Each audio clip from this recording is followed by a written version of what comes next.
Most people watching the coverage of Trump's Iran blockade believe this is a story about Iran. It is not. The television anchors will frame it as sanctions policy. The think tank analyst will frame it as nuclear non-proliferation strategy. The opposition will frame it as Trump being Trump. Erratic, punitive, unpredictable. None of those frames are wrong. They are just nowhere near the whole story. What Trump deployed in January 2025, one executive order, one sanctions package, one directive to the United States Treasury, is not a foreign policy decision about a country of 85 million people in the Middle East. It is a precision strike on the most consequential energy arrangement in the world right now, and the target is not Tehran, the target is Beijing. As of late 2024, according to the International Energy Agency, China was importing over 1.4 million barrels of Iranian crude oil every single day, at a discount of $20 to $25 per barrel below global market price, a figure documented by Reuters in October 2024. That discount was keeping Chinese industrial goods cheaper than any American manufacturer could match. One blockade, one executive order, and that competitive advantage, built quietly over 7 years, is gone. But here is what no television analyst has connected for you. The moment you understand what this blockade was actually designed to do, not to Iran, but to the architecture of global energy pricing itself, the entire geopolitical picture of the next decade snaps into focus. By the end of this, you will understand that picture better than 95% of the people who cover it professionally. The framework is what strategic planners call energy leverage theory. The doctrine that in a world where oil is priced in dollars, insured through American financial systems, and settled through dollar-denominated markets, sanctions are not just economic tools. They are military tools, without a single soldier deployed. The anchor number for this story is $120 billion. That is the annual value of Iranian oil exports as of mid-2024, according to the U.S. Energy Information Administration. The overwhelming majority flowing to China, at a discount of $20 to $25 below Brent crude, according to Reuters data from October 2024. That discount has a name inside Beijing's strategic planning community. They call it the Iran dividend. As of January 20th, 2025, that dividend is canceled. What unfolds from that cancellation, the mechanism, the blowback, and the scenario that central bankers across 3 continents are quietly preparing for, runs through 3 layers, and each layer is more consequential than the last. There was a room in Riyadh, late 1974, and what was agreed inside that room is the precise reason Trump's 2025 executive order carries the force that it does.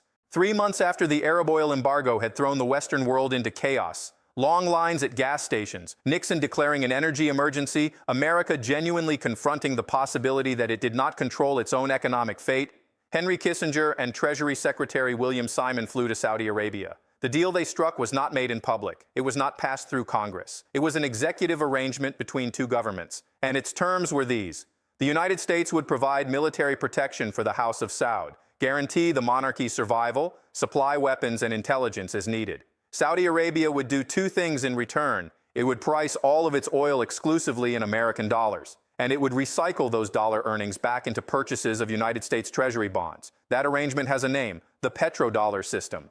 And what it means, in structural terms, is that every country on Earth that needs energy must first acquire dollars, which means every country must participate in American financial markets, hold American debt, and operate inside American financial oversight as a basic precondition for keeping its lights on. Energy dependency is not primarily about who owns the oil wells. It is about who owns the pricing mechanism. But here is what that 1974 arrangement actually built. The hidden mechanism inside it that turns Trump's 2025 blockade from a foreign policy tool into something simultaneously far more powerful and far more fragile than anyone in Washington is admitting. The petrodollar system is not a trade agreement. It is a choke point. Whoever controls the pricing mechanism for the commodity every industrial economy depends on does not need to own oil wells. They need to own the rules that determine what currency oil is priced in. America owns those rules, has owned them since 1974. And those rules are backed not by any formal international treaty, but by something far more durable. 51 years of global financial infrastructure built around dollar settlement. William Simon, in a 1978 interview with the Wall Street Journal, described the structural logic plainly. We needed a way to fund our deficits without appearing to print money. Saudi Arabia's oil revenues gave us exactly that mechanism. That is not a policy boast. That is a confession about how the global economy actually works. And it tells you why Trump's Iran blockade carries a force entirely disproportionate to the size of Iran's economy. Iran represents less than 1% of global GDP. But Iranian oil, priced in dollars, flowing through tankers navigating American-monitored shipping lanes, is a direct pressure point on the dollar architecture. When Trump blocks that oil, he is not merely squeezing Iran's budget. He is demonstrating to every country on earth watching that the United States can reach into any oil transaction anywhere in the world and stop it. The signal is deliberate. The audience is not Iran. The audience is China, India, Brazil, and every government that has spent the last 5 years quietly asking itself what happens if Washington decides to deploy that power against them. Trump's first maximum pressure campaign in 2018 was a field test. The results were precise. By 2019, according to U.S. Treasury Department data, Iranian oil exports had collapsed from 2.5 million barrels per day to under 300,000, a reduction of 88% in 18 months. That is not a sanction. That is a financial siege. The 2025 version is more targeted, because between 2018 and 2025, China spent 7 years building the infrastructure to survive exactly this kind of siege. Shadow tanker fleets, alternative payment rails, strategic reserve stockpiles. And Trump's new sanctions package targets that infrastructure directly. Secondary sanctions on Chinese banks processing Iranian payments. Secondary sanctions on the shadow fleet. Secondary sanctions on port operators in China and Malaysia handling Iranian cargo off the books. The blockade is not aimed at the pipe. It is aimed at the workaround. China's response to the 2018 siege was not to negotiate. It was to build redundancy. And what it built between 2018 and 2024 is the most important development in global energy markets in 50 years. One that most Western financial coverage has tracked in separate siloed reports, never connecting the pieces. Because separately, each piece looks like a routine infrastructure decision. Together, they form the architecture of an alternative energy system, one specifically engineered to be sanction-resistant. Move 1. China expanded its strategic petroleum reserve to an estimated 1.1 billion barrels, as cited by the Oxford Institute for Energy Studies in November 2024. That is approximately 90 days of total Chinese oil consumption. For context, the United States Strategic Petroleum Reserve, the model China was building toward, currently holds roughly 350 million barrels. China has built a reserve more than 3 times larger. China was not just buying Iranian oil, it was stockpiling it, building the capacity to absorb a full American financial siege for 3 months without altering a single supply chain. Move 2. The People's Bank of China accelerated the Petroyuan program. Bilateral agreements with Saudi Arabia, Iraq, the UAE, and Russia to settle oil purchases in Chinese yuan, bypassing the SWIFT banking system entirely. According to the Bank for International Settlements, by mid-2024, approximately 20% of China's total oil purchases were being settled in yuan. In 2019, that figure was 4%, a 5-fold increase in 5 years, without a single dramatic announcement. Move 3. What the U.S. Naval Institute described in September 2024 as a shadow fleet ecosystem, over 600 tankers operating under flags of convenience, carrying Iranian and Russian crude through corridors that bypass American financial monitoring systems entirely. Now here is the counterintuitive statistic, the one that sounds impossible but is fully documented. Despite 7 years of maximum pressure sanctions, the most aggressive unilateral economic campaign in American history, Iran's oil revenues in 2024 were nearly identical to what they were in 2017, the year before sanctions began. The International Monetary Fund's October 2024 World Economic Outlook puts Iran's 2024 oil revenue at $53 billion. In 2017, the figure was $55 billion, a $2 billion difference across 7 years of maximum pressure. The sanctions did not strangle Iran.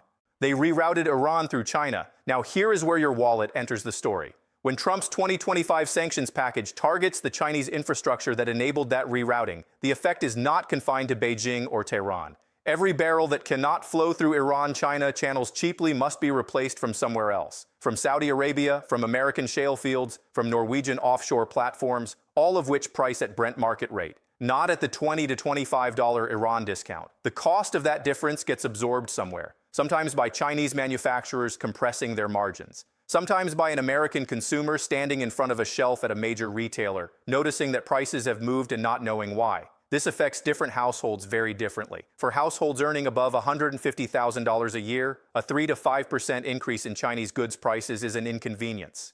For the 43% of American households, according to the Federal Reserve's 2024 report on the economic well-being of U.S. households, who report holding less than $400 in liquid emergency savings, that same price movement is a material disruption in a budget that has no slack left in it. Trump's blockade is not costing China alone. It is redistributing costs inside the American economy, and the redistribution falls hardest on the Americans who can least absorb it. That gap between the stated purpose of the blockade and its structural domestic impact is the part that the coverage on both sides of the political aisle consistently misses. Here is the part that nobody on television will say plainly. And the reason they will not say it is exactly the reason you need to hear it. The blockade has already triggered a response that cannot be reversed. 2 months after the 2025 sanctions were reimposed, a financial transaction occurred that most American news desks buried entirely. In March 2025, China's central bank and the Saudi Arabian Monetary Authority finalized a currency swap agreement valued at 50 billion yuan, approximately $7 billion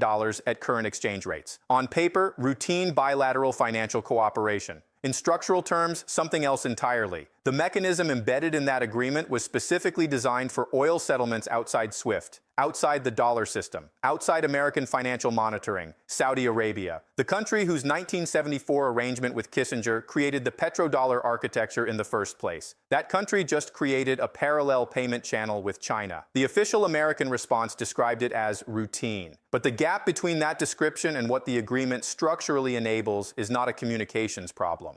It is evidence of precisely what reserve currency scholars have been warning about for a decade, that deploying financial coercion broadly enough against enough parties simultaneously accelerates the construction of dollar alternative infrastructure faster than any single Chinese policy decision could. Every student of reserve currency history knows this pattern. The British pound sterling was the world's dominant reserve currency for over 150 years. Then the 2 world wars forced Britain to deploy financial coercion against its own trading partners, freezing sterling balances, blocking currency conversions, using payment access as leverage. The partners, facing a choice between permanent British financial dependency or building alternatives, built alternatives. By 1944, at Bretton Woods, the dollar replaced sterling not because it was economically superior, because Britain had weaponized sterling until it was feared more than it was trusted. Before I continue, something deserves a full stop. Trump's maximum pressure campaign, in both its 2018 and 2025 forms, is not an abstraction. As of early 2025, according to United Nations humanitarian assessments, approximately 85 million Iranians live inside an economy classified by the IMF as structurally impaired by external financial isolation. The UN Office for the Coordination of Humanitarian Affairs reported in February 2025 documented shortages of insulin, chemotherapy agents, and dialysis equipment. The direct result of banking restrictions that, in making sanctions mechanically effective, also prevent legitimate humanitarian transactions from clearing the system. Those are real people. They are not geopolitical variables on a game board. Every calculation that follows sits on top of that human reality. Now, the scenario that strategic economists do not discuss in public hearings. The documented data does not support a sudden dollar collapse. Sudden collapses make for compelling television. They are almost never how reserve currency transitions actually happen. What the data supports is a gradual shift. The dollar's share of global central bank reserves, according to IMF data as of October 2024, stands at 58.4%. In 2001, that share was 72.7%. That 14.3-point decline happened across 23 years, without a single triggering event, without a crisis. The accumulated weight of trillions of dollars in individual sanctions decisions, each one individually rational, collectively eroding the trust that gives the dollar its structural leverage. The Bank for International Settlements, in modeling published in December 2024, assessed the probability of this trend accelerating to a structurally significant threshold at 35 to 45% over a 15-year horizon. That is not a fringe scenario. That is a near coin flip probability from the most conservative mainstream financial institution in the world. And Trump's 2025 blockade is a direct input into that probability estimate.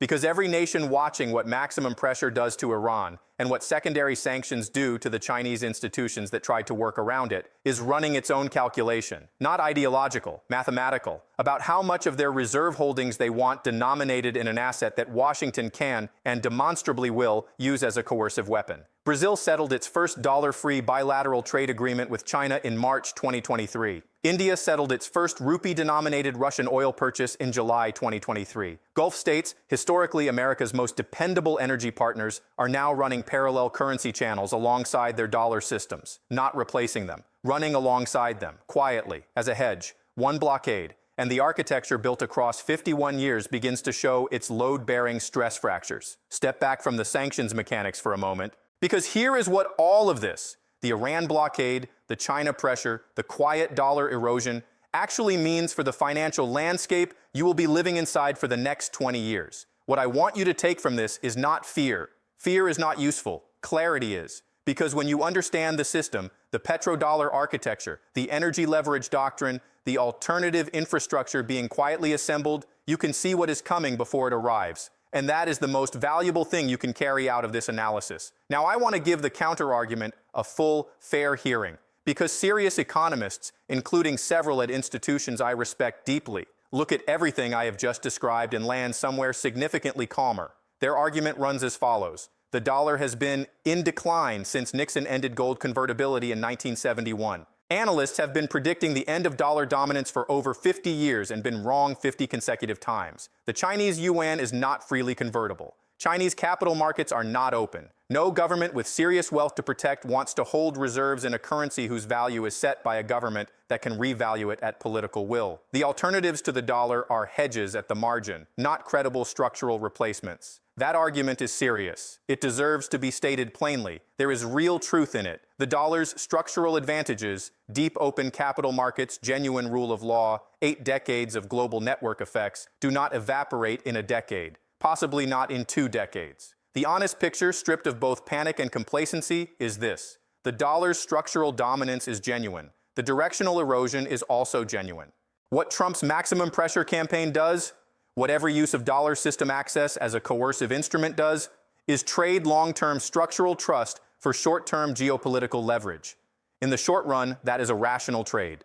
Across the arc of decades, it may prove costly in ways that the current administration is not positioned to calculate. Here is what to watch. 3 specific data points that will tell you which direction this resolves before any headline announces it. First, the dollar's share of IMF-reported global central bank reserves. It stands at 58.4% as of October 2024. If that figure crosses below 55% within the next 18 months, that is not statistical noise. That is a structural signal. The number is published quarterly by the IMF's COFR database. It is publicly accessible. Track it. Second, Saudi Arabia's monthly oil settlement currency breakdown. The moment yuan-settled Saudi crude exceeds 10% of total Saudi export volume, the 1974 petrodollar arrangement has a structural breach for the first time in its history. The BIS quarterly derivatives report provides a reasonable proxy for this figure. Third, China's strategic petroleum reserve fill rate. If China continues expanding its reserve toward 1.5 billion barrels while publicly projecting calm about the sanctions pressure, it is not signaling willingness to negotiate. It is signaling preparation to absorb a siege independently. Those 3 numbers, read together, will tell you whether Trump's blockade achieves its strategic purpose, or whether it has set in motion something that outlasts his presidency by several administrations. The people who track those numbers will not be surprised by what comes next. They will have seen the direction of travel weeks before anyone announces it. Most people track news cycles. News cycles cover events. What matters, what has always mattered in civilizational transitions, is the system underneath the events, the structure that determines which events are even possible. The system under stress right now, the petrodollar architecture, the dollar's monopoly on energy pricing, the accumulated trust that gives American financial coercion its force, was not built in a day. It was built across 51 years, beginning in a room in Riyadh in 1974. And the question Trump's blockade places on the table, not as rhetoric, but as a structural reality the documented data supports, is how much of that architecture can be deployed as a weapon before the people it targets decide the weapon itself is more dangerous than whatever it is pointed at. The answer to that question will define the financial geography of this century. Someone had to say it out loud. Now you know.